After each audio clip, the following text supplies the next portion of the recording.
Ko whai pāmu huarākau te iwi o Ngāti Kuri I te tai tokerau. Ko inei te wāhinga whenua tuatahi, kua riro nei I te iwi mana whenua, I roto I ngā tau e rua rau.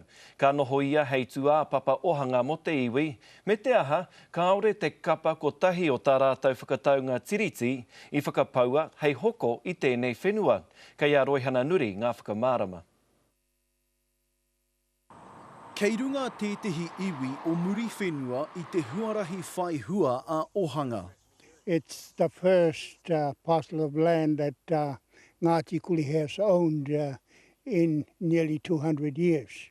Nā te puari o Ngāti Kuri tēnei pāmu huarākau I hoko kia whakawhanake I te tūā papa ohanga a te iwi.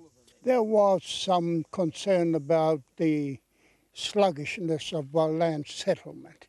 We felt that opportunities were passing us by. He wahanga tēnei pāmu o te poraka whenua o muri whenua ki te tonga, ara he rahi ake I te toru te kau mārima mano heketea I raupatungia I te tau ko tahi mano e warurau rima te kau mā waru. E ai ki te iwi, kaore anō ngā hara a te karauna kia ea.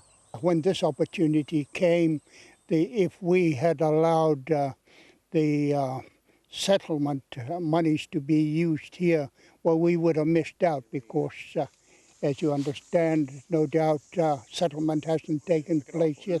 Nā reira, nā te iwi anō te whakaaro kia whakapaua a rātou ake pūtea me a rātou ake rauemi, ki te hoko I tēnei pāmu huarākau kia riro anō o rātou whenua tuku iho kia rātou. The land is 311 hectares, and of that 60 hectares is planted in avocados, so that gives us a scope to understand the business of growing avocados. Hei tā te iwi, he haurua o ngā hua awakato, ka hokona e rātou ki ngā mākete o rā wāhi. It's wonderful.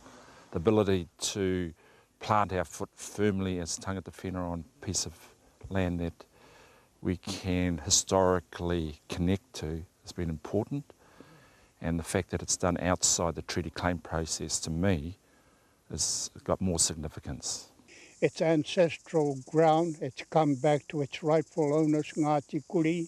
Hei tā te hea mana o te iwi, e tika ana mā rātou a rātou ake pakihi e whakahaere kia whai hua ai ki te hapori whānui o muri whenua.